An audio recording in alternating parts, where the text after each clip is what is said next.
All my stuff is under Rosa Clemente.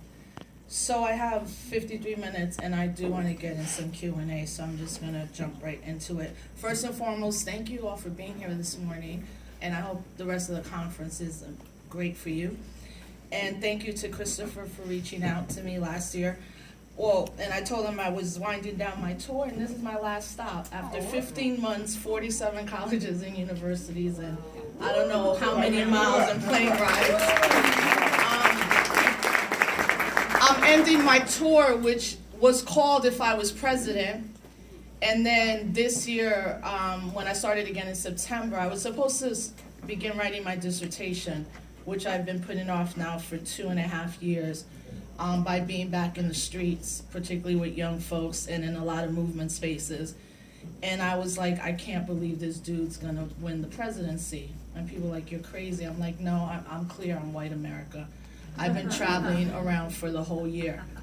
And I was pretty convinced that that dude was gonna win. So I said, let me keep going out there and speaking truth to power, as well as telling particularly African American and Latinx and South Asian and all folks of color, that we need to leave the Democratic Party en masse. We need to break this two-party system, and that there is another party, the party that I'm part of, but there's other parties, but I'm part of the Green Party, that actually care about humanity and care about us as a people and our issues. So I continued to tour, and I wrap up today. And what a better place to wrap up than in Jersey City. I'm from the Bronx, so it's all the same to me. So I'm gonna start with this. Some people definitely will like what I say and some will not, and actually that's okay. I don't expect or necessarily want everyone to agree with me, but as the title of my tour says, we must always speak truth to power, and then we must unite against power, and we must fight power that seeks to demean us and strip us of our humanity. We live in a country that, as of last week, was changed and not for the better. Jonathan Kozol, a radical teacher, once said, most teachers teach facts, good teachers teach ideas, great teachers teach how to think. Dr. John Henry Clark reminds us that powerful people cannot afford to educate the people they oppress, because once you are truly educated, you will not ask for power, you will take it. And Bell Hooks reminds us to make all our home sites place of resistance. I was born in the South Bronx. I consider myself a Black Puerto Rican woman, and let me be very clear. I'm not Black and Puerto Rican. Puerto Ricans are not race. Dominicans are not a race. Haitians are not a race. I am Black racially. I've identified that way for over 20 years, starting with identifying as an African descendant. But most Black people do not reside in the United States of America. They reside in Brazil and on the continent of Africa. Most Africans that were taken from the continent of Africa do not end up in the United States of America. They end up in what we now know is Latin America and the Caribbean. And why we have to be clear as Latinx folks, particularly a term that we're using, or Hispanic, a term that was imposed on us that actually asks us to affirm our rapist.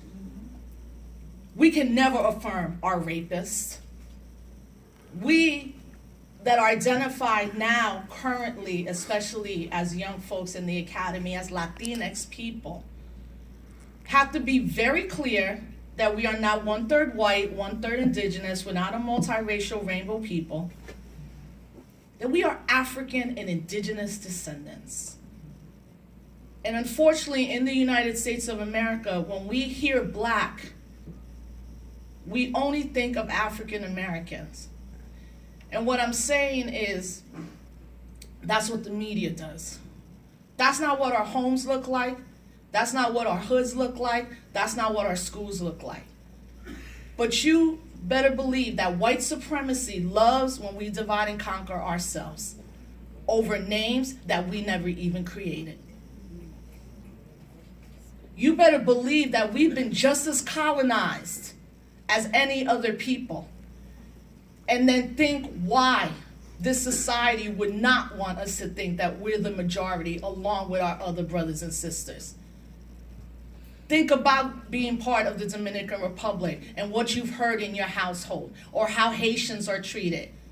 You don't have to think about Haitians if you're Dominicans. Think about you being the black person in your family and how you grew up. Think about anti-blackness, not only in Latinx communities, in all communities throughout the world.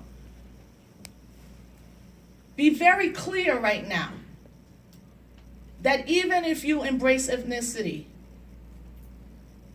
I'm hardcore Boricua till the day I die. My family's in Puerto Rico. I grew up in the Bronx in a Puerto Rican stronghold community. But once I knew who I was racially, I never fell into all those trappings. And people who are working with young folks, you have to have them question, what even is a Latino or a Latino? What does that mean? Who came up with that term? Just like who created Negro and colored and all those terms. Even African American. We have to be very clear. If we don't know who imposed names on us and identities, we will never be clear on our identity and we won't have a strong politic. That's why we have a lot of Latino young folks right now wondering, why am I getting the brunt of racism? Because you were never any different. This society has never treated us any differently.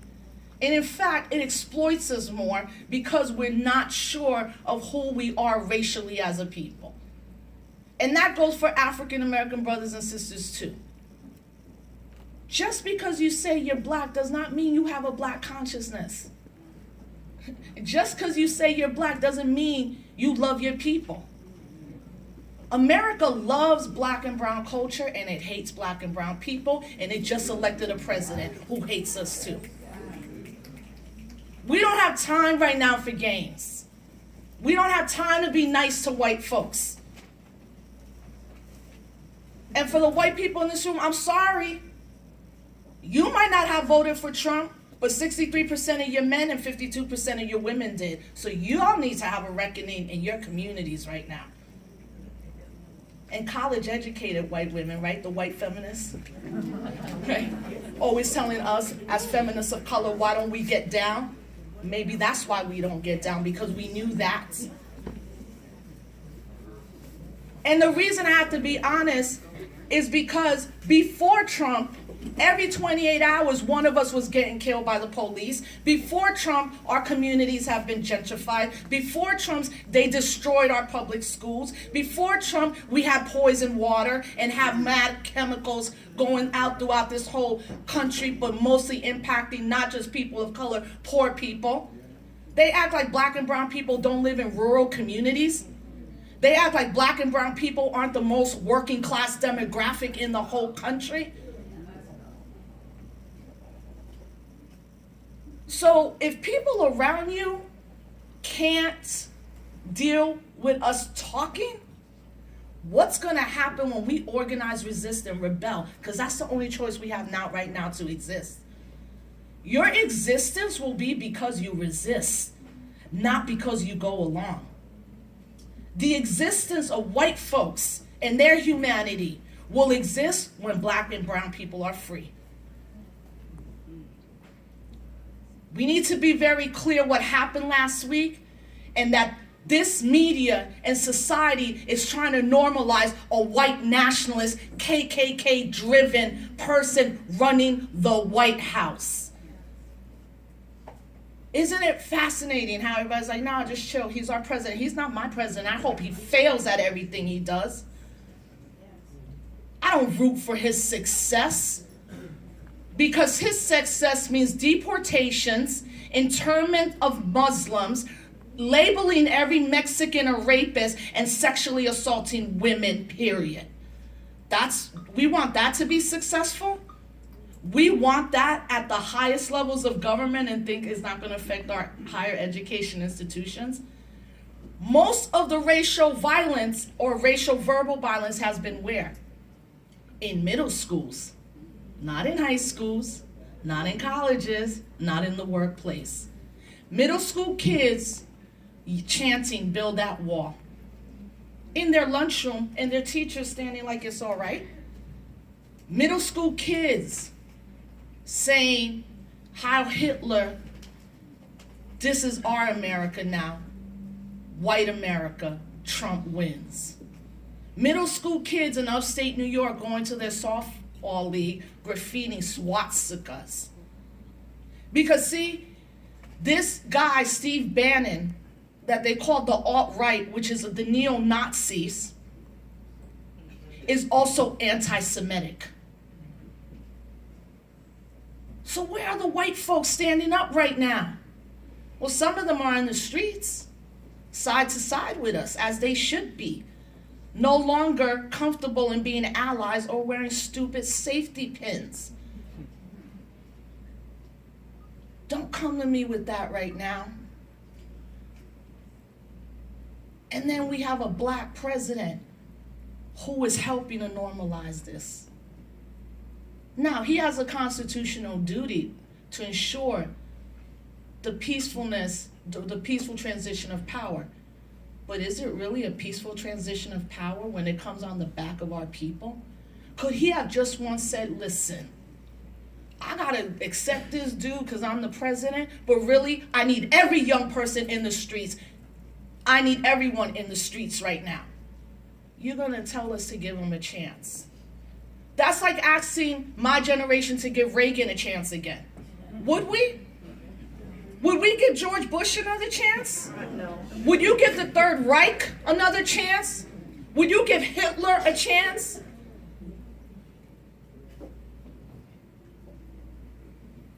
And they use this fear to ratchet up poor working white folks who, I don't believe all of them are racist, but I believe racism is dormant and it can come out at any time.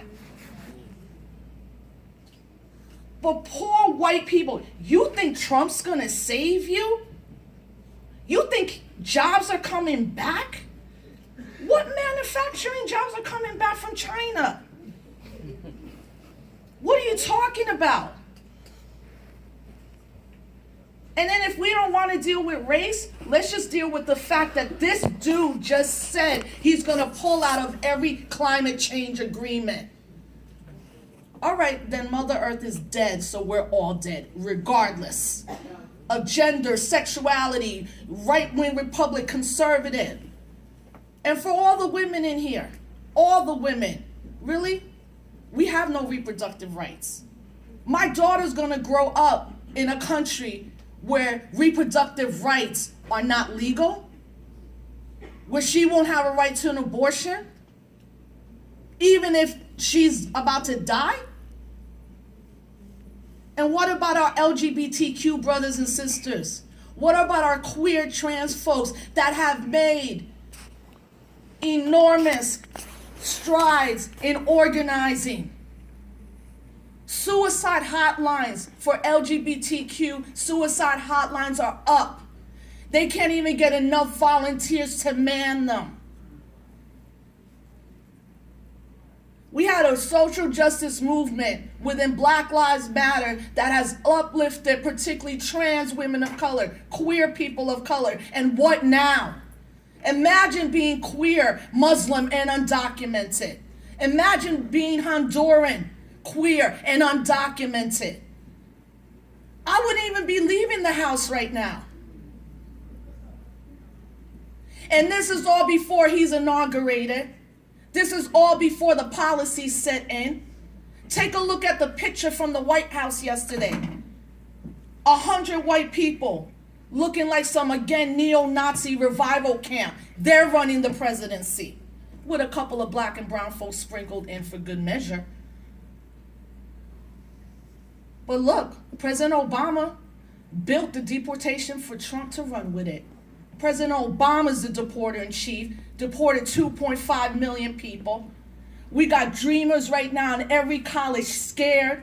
We have colleges rushing to make their campuses sanctuary cities because all federal funding will be cut, Trump says, to sanctuary cities.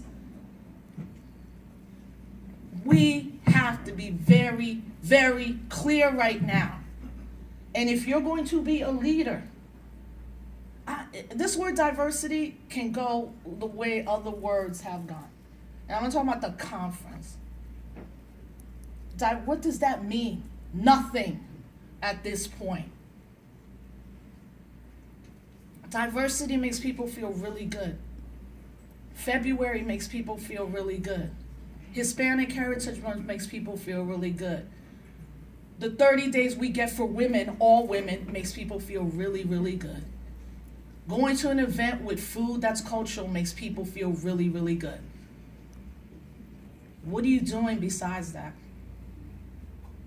So the question now we have to ask ourselves, specifically as African American, Latinx, as folks of color, is what is going to be our sacrifice right now?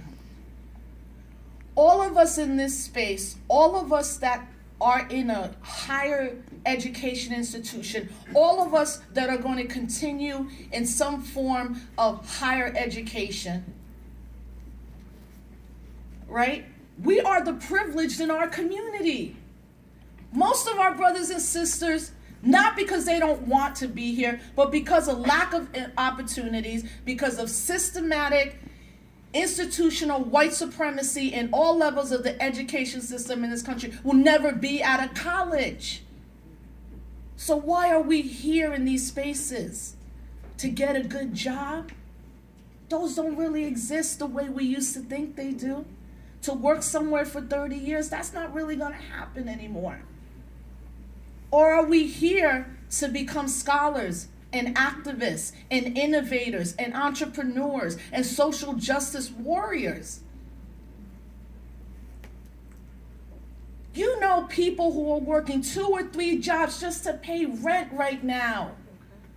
Some of you have student loan debt and know people in your family that are crushed by student loan debt. $1.4 trillion is the biggest debt in the United States of America. If they cut military funding for 5 years, that debt could be gone. But we spend $600 billion a year on military for what? To bomb other people that look like us. And then we don't get it? Because a lot of Syrian brothers look like a lot of Mexicano brothers and sisters I know. And a lot of people in North Africa look like a lot of us. And Obama messed that up too. He's the drone president, man.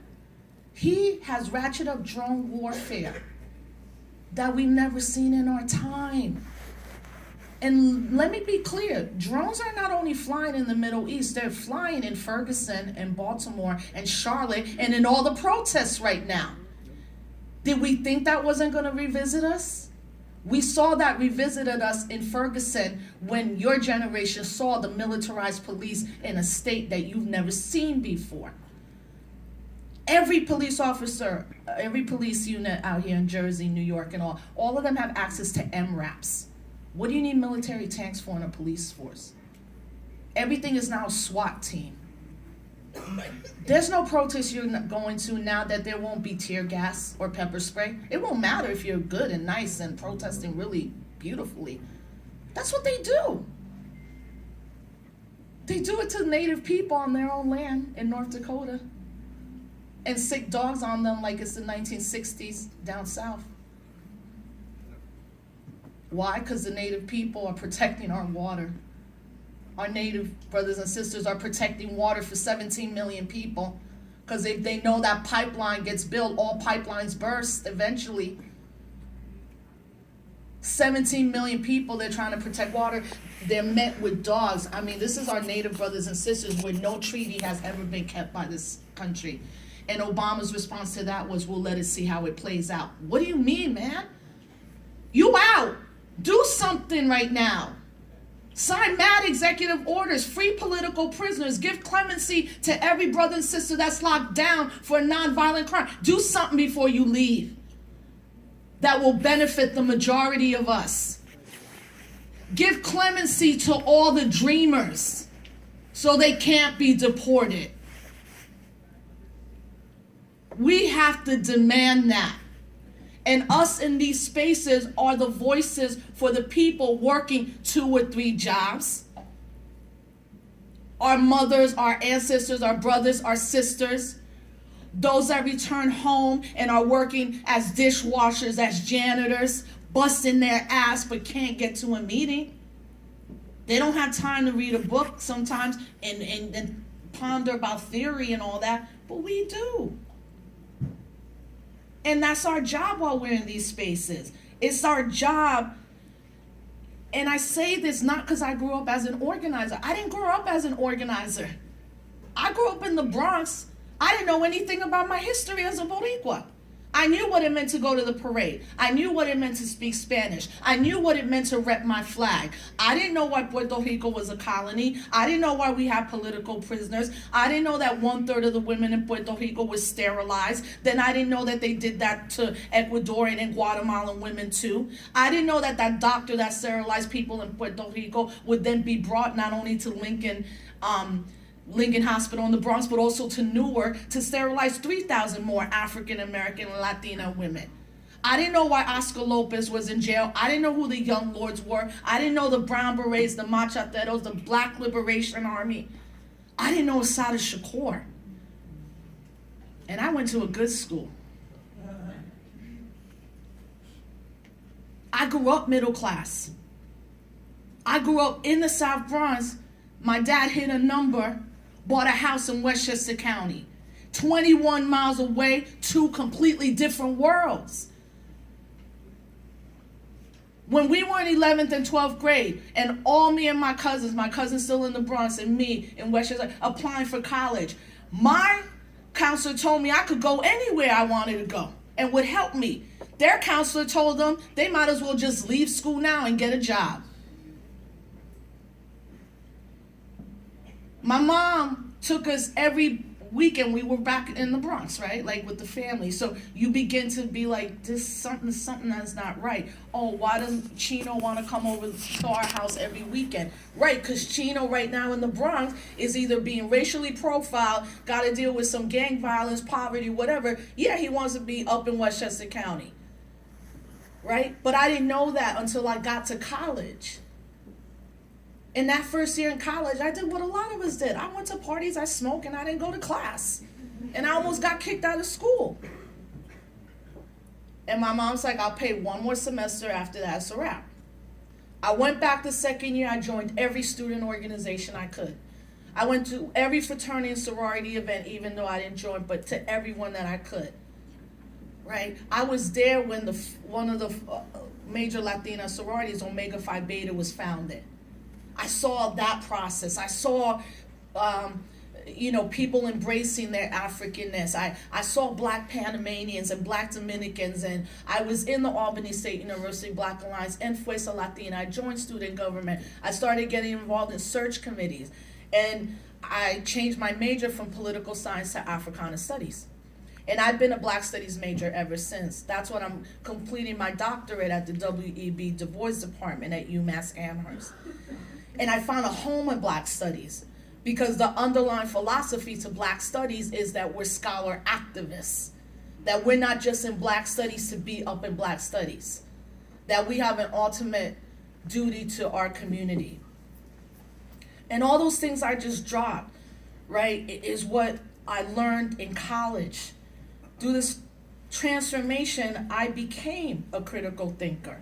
I began to debate. I began to challenge my family to the point that I didn't go home for 2 years. Not because particularly my parents were like, what's happening in school?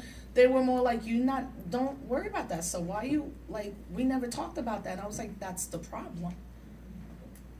How are you not going to tell me this? But in the ensuing years, I understood why.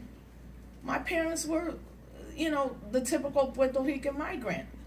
You come here, you work, you have American citizenship as a Puerto Rican. You work in a factory, you put your head down, you do the work, and you come up. But what I would always tell my parents is, look, you came up, but everybody in the family didn't. And there's a reason why for that. Like, I would tell my dad, you're not extra special. You made a good investment. Smart. To this day, he still has his business in the Bronx, in that community. And ever since I've been out of school, where is where I became my political self, I've always been told by people, you can't say that, you're not going to work, nobody's going to hire you, you can't be like that, you can't call Russell Simmons not hip-hop. I'm like, I just did, I don't care. Homie just called me back. Like, I don't, whatever, I'm going to do that. That's on my first article I ever wrote was Russell Simmons is not hip-hop from 2000. And that's because I was becoming very involved with hip-hop activism. And I began to, be around folks like Mos Def and Talib Kweli and Dead Prez and that kind of what we called the RBG camp at that time, and the Welfare Poets, and eventually Immortal Technique and Rebel Diaz and Jasiri X. And I've been involved in hip hop culture more on the fifth element, knowledge, culture, and politics, right? And to meet Bambaataa or Kool Herc and just all these people that I used to look to understand that, man, hip hop coming from poor black and brown, African American, Puerto Ricans, West Indian folks, a culture that came out of the streets, now a $1 billion commodity that people have pimped. But I've seen hip hop worldwide, and in fact, hip hop outside the United States is just a whole different beast, and it's beautiful. And in the United States, it's beautiful. In fact, I'm one of the founders of the National Hip Hop Political Convention. In 2003, we had our convention here in Newark, New Jersey.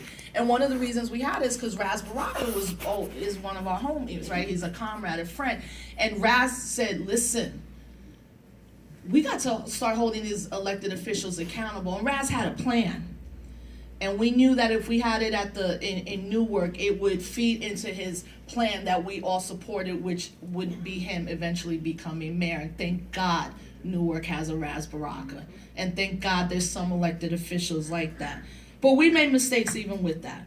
And a lot of the mistakes we make as organizers is sometimes we think that once power starts to give us something that we won the fight. And usually what power does is co-opt the movement. And it takes some of the best and brilliant minds, and it offers and rewards them a lot. And we're actually seeing that in the current iterations of the movement, where people who have hypervisibility, who have nothing to do with Black Lives Matter, and in fact hate black women, are seen as Black Lives Matter organizers and activists, and they're not. And you have to worry about those things, and how our history is even told. Your generation grew up basically under a black president. And you were also told that we live in a post-racial society. I mean, a lot of people obviously didn't believe that, but you were told that.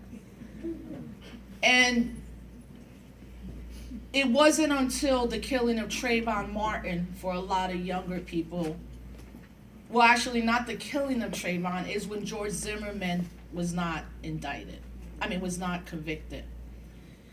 And for my generation, kind of that hip-hop first wave of political generation folks, we were clear that George Zimmerman wasn't going to get convicted. But we didn't realize that young people weren't clear on that. So when it happened, it really awoke a collective consciousness in young people that had already been suffering state violence and police violence, whether in the streets or in your own schools. Because these school resources, there should be no police in schools. I don't care what anybody says. I've gone to many a white school with many a problem, and they don't have one damn officer up in there. But Columbine happens in a white suburb, and that's when school resource officers begin to show up in our schools, right?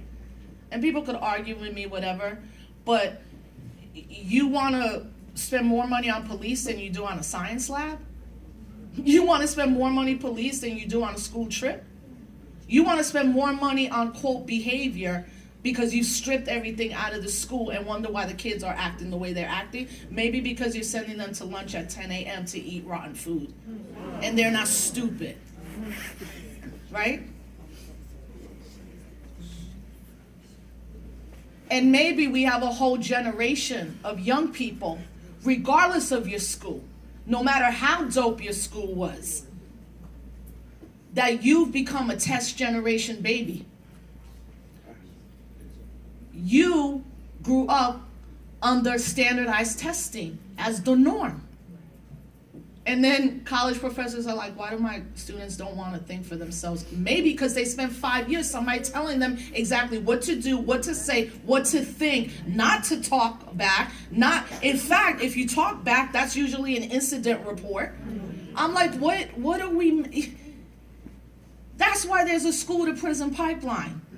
When people started saying that 10 years ago, people were calling people crazy.